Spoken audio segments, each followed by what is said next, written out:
今のノートはフォロワーゼロでも読まれる。これ、公式の発表なんです。ノートは今、初心者の方、未経験者の方でも非常に伸ばしやすい媒体となっているので、ぜひね、一緒に頑張っていきましょう。どうも、トールです。今回の動画では、大きく変わったね、ノートの心臓部となる機能、これについて少し解説しながら、これからね、未経験者の方、初心者の方、影響力がね、全然今ない方でも、どうやって伸ばしていくんだ、どうやって多くの人に記事を読んでもらうんだ、ということを解説していきたいと思います。もちろん今回もそういった記事を書くためのプロンプトを用意していますので、それをもとにね、実演解説もしていきます。ぜひ最後までご覧になってください。実演解説に行く前に、ざっくりどういった機能が変わったのかということを説明していきたいと思います。これはいわゆるね、レコメンドエンジンっていうノートの心臓部に当たるような機能ですね。これを2月12日に全面刷新しましたということなんですよね。で、この結果どうなるかというと、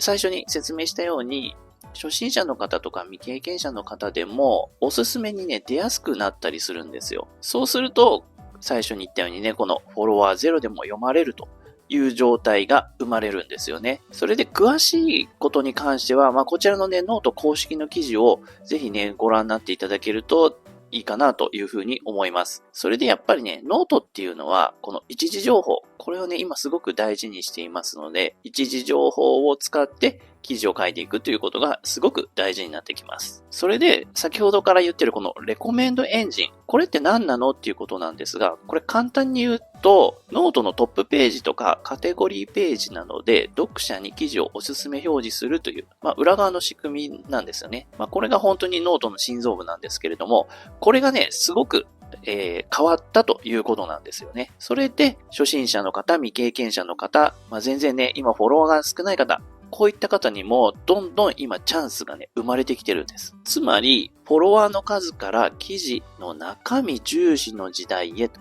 よりね、これがね、進んだということになります。以前はどうなったのかというと、フォロワーが多ければ多いほど、記事が読まれやすいというようなね、フォロワー最優先のような時代もありました。単純にね、これフォロワーの数だけというわけではないんですが、こういう傾向が強かったんですよね。それが今回の機能の刷新によってどうなっていくのかというと、LLM の技術で記事のね、中身そのものを読み取れるようになってきたんですよね。ということは、よりね、読者の方にマッチしやすくなってるんですよ。ですから、面白い記事を書けば、フォロワーの数関係なく、どんどんね、おすすめされるということになってきたんですよね。それで現在のノート、これから先ね、どんどんどうなっていくのかというと、こういうね、例えば旅行に行って感じたこと、実際に体験したことだとか、何か本を読んでね、気づいたこと、感じたこととかね、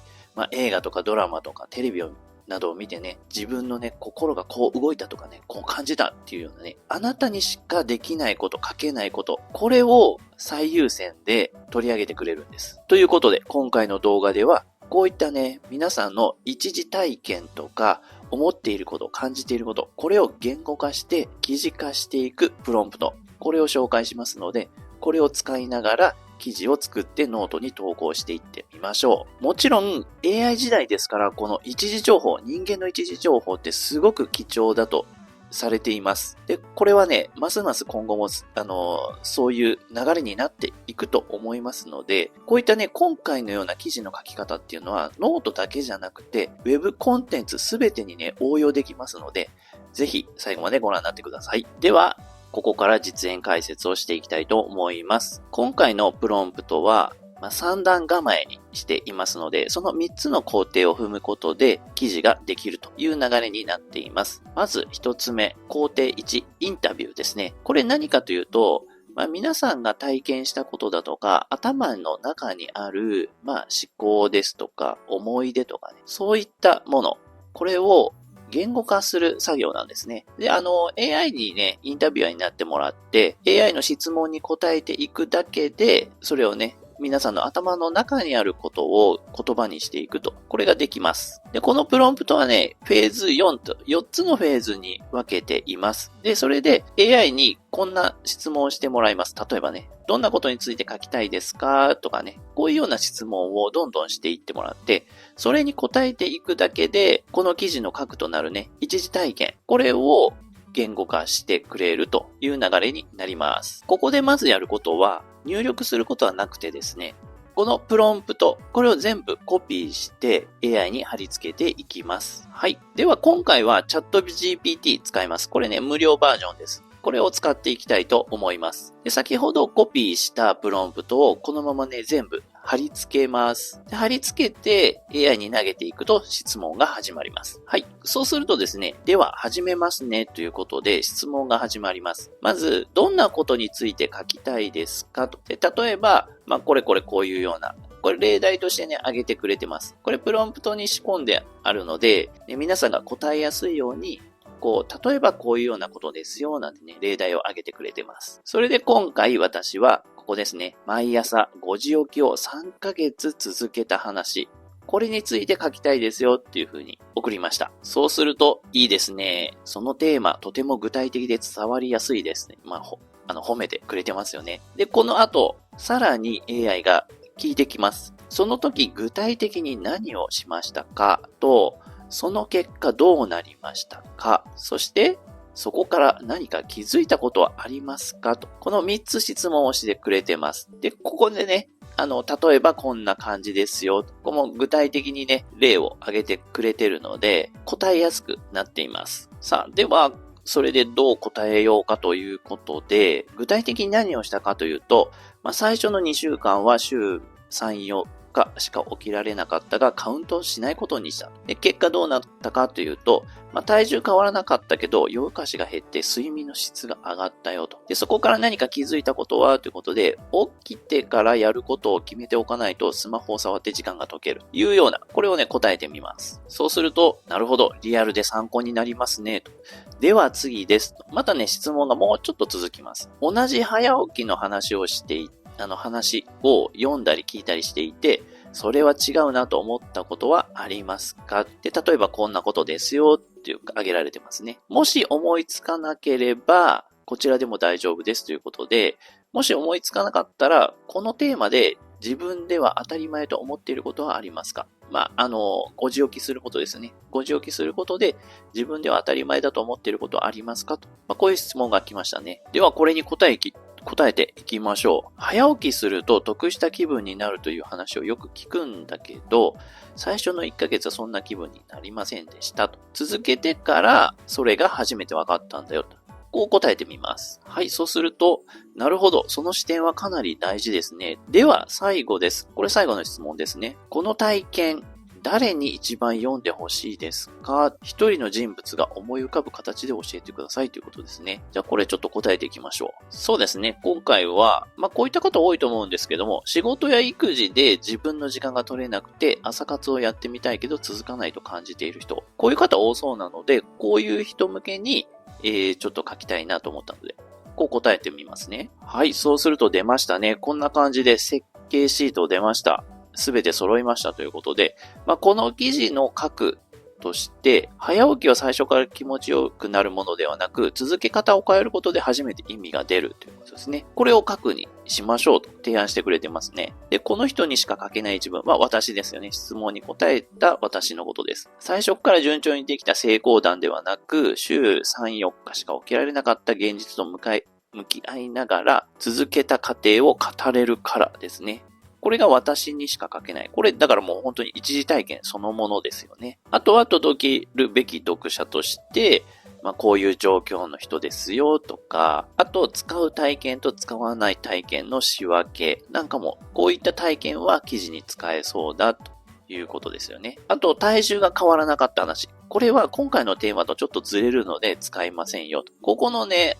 分別もしてくれてます。あとはこの記事のタイトルを3つね、上げてくれてますので、これでね、使えそうなものがあれば使うと。あとはね、カスタマイズしてもいいかなというふうに思います。はい、ここまでできたら、これでね、次の工程に進んでいきます。はい。では次の工程ですね。執筆になります。ここのプロンプトでも皆さんにね、もう入力してもらうことはないです。ここにね、一通りルールとかも全部決めてありますので、これに沿ってね、書いていってくれるということですよね。で、感情の流れ、これを意識して書いてもらうというふうに組み込んであります。まず自分の話だなと、自分事だと感じてもらうと。で、この人なら信頼できると。あと気づき。で、最後行動したくなる。で、今回は、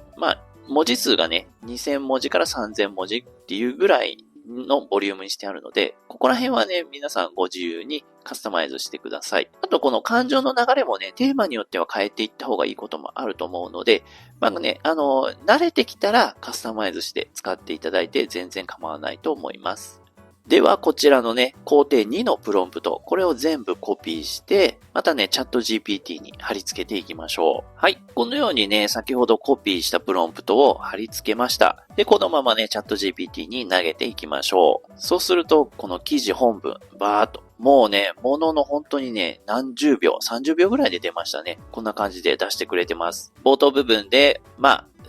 朝活したいけどどうせ続かない、そんな風に思ったことありませんかっていうことで、次ね、仕事や育児に追われていると自分の時間なんてほとんど取れません。こういう人に届けたいですよって言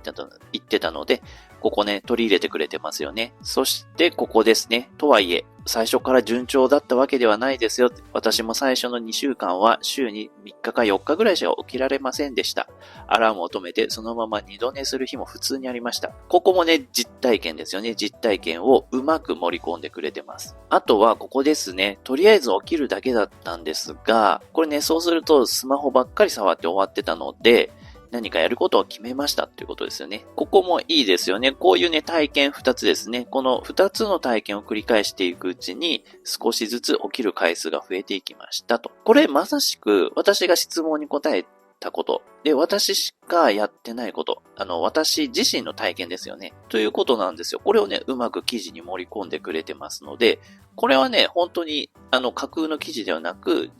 自分の実体験をもとに、記事を書いてくれてるということになってますよね。そして、ここもそうなんですよね。これ価値観というか、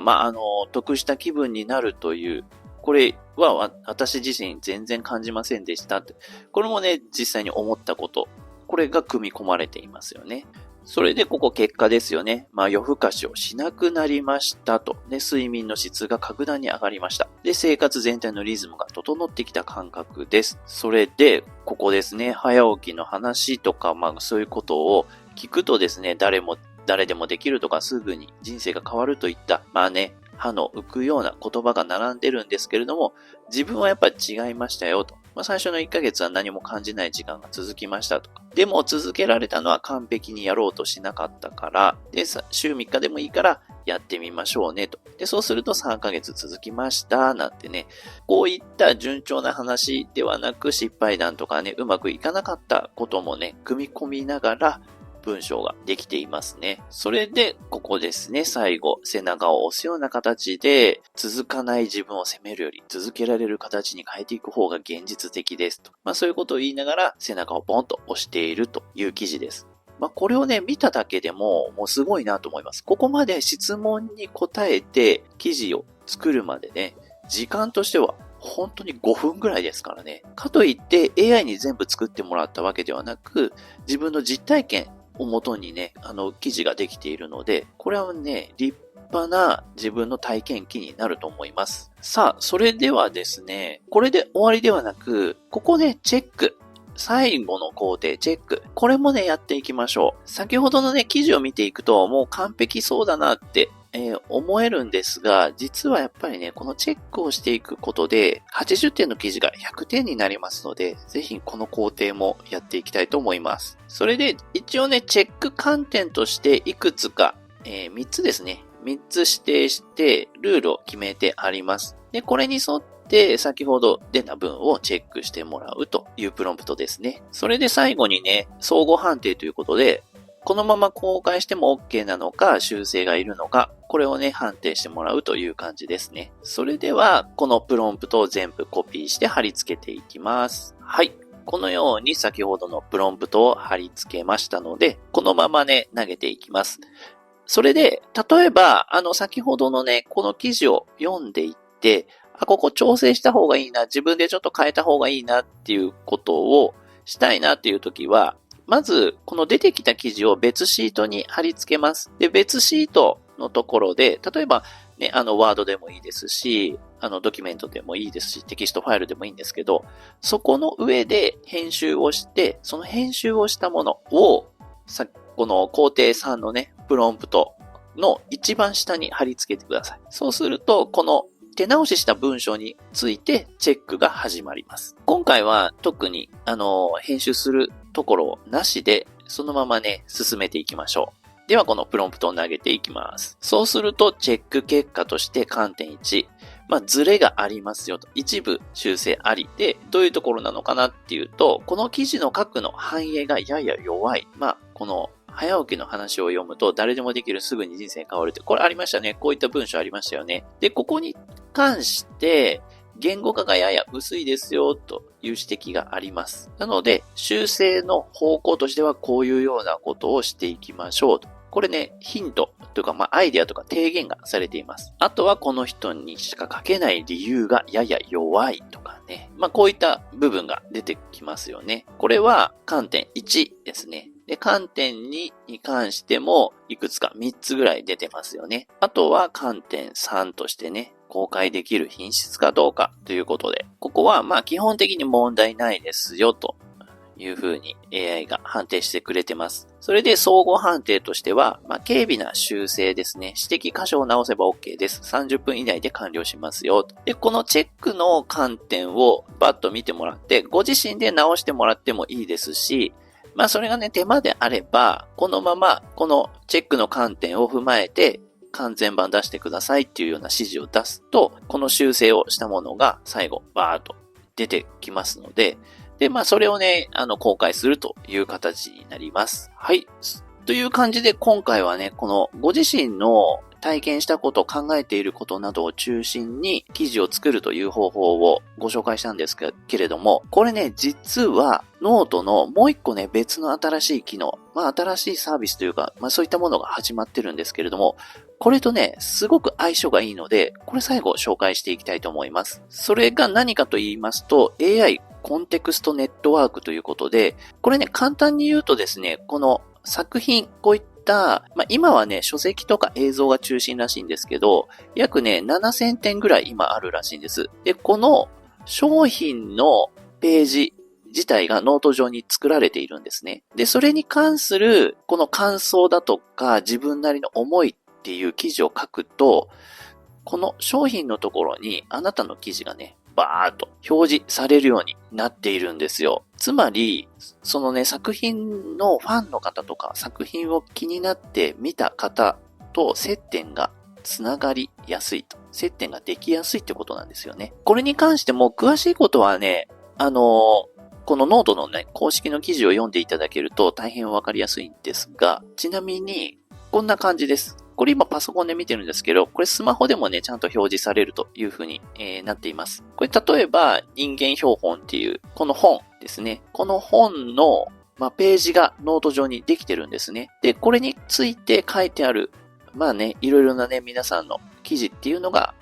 こう、バーっと表示されてますので、こういうところに、あなたの、このね、本を読んだ感想とか、それから思うこととか、そういったようなことがね、ダダダーっと記事になって、ここに表示されればですね、フォロワーが少ない状態でも、読んでもらえるようになると、その可能性が高まるということなんですよね。こういった商品のページ、作品のページっていうのは今ね、7000点ぐらいということなんですが、これね、どんどん増えていくそうです。ここですね。現在は書籍や映像作品が中心ですが、今後音楽、コスメ、ゲームなど、様々なジャンルへの対応を予定していますということなので、ここすっごくチャンス広がりますよね。で、こういったところを入り口にして、ノートの収益化を図るっていうことももちろんできます。やることは至ってシンプルなんですよね。で、先ほどの紹介してきたプロンプトを使いながら、記事を書き、で、作品のハッシュタグをつけて投稿するだけ。いわゆる感想記事ですよね。そうすると、この作品、先ほど見せたよね。作品のページにあなたの記事が、載ってくるということなんですよね。で、そうすることで、この作品が気になって検索した人の目に、その記事がね、あなたの書いた記事が触れるようになってくるんですよ。で、そうすると、そこから興味がある読者さんのアクセスが増えていくということになるので、非常にね、メリットが大きいんですよね。この、例えば本といってもビジネス書とビジネス書とか実用書と小説では、ちょっとやっぱ書き方が変わってくるんですよね。なので、こういったね、例えばビジネス書とか小説、漫画、ドラマ、映画、アニメと、このね、6種類のプロンプトを用意しました。これね、カテゴリー別にプロンプトを作っておりますので、で、そのプロンプトを使っていただければ、今回のようにもう本当にね、ものの5分ぐらいで記事ができてしまうということなんですよね。ぜひ、なので今ね、すごくチャンスなので、こういったね、本を読んだりとか、漫画を読んだりとか、映画とかドラマとかアニメを見たりすることは好きな方は、ぜひね、プロンプトを使っていただいて、ノートにね、どんどんね、自分自身の体験記、感想記をね、投稿していきましょう。それで私のね、チャンネルのメンバーシップでは、もうね、30本、40本ぐらいになっていると思います。毎週1本ずつね、新しい動画、限定の動画を配信しておりますので、これがすべて見放題になります。で、ファクトチェックのね、やり方とか、そういったね、AI の弱点を補っていくような動画、これもね、メンバーシップで公開していますので、ぜひぜひね、メンバーシップの方も参加していただけると大変嬉しいです。ということで、今ね、ノートすごくチャンスになっている媒体ですので、ぜひね、皆さんと一緒に勉強して、記事をね、投稿していきましょう。それではまた次回の動画でお会いいたしましょう。さようなら。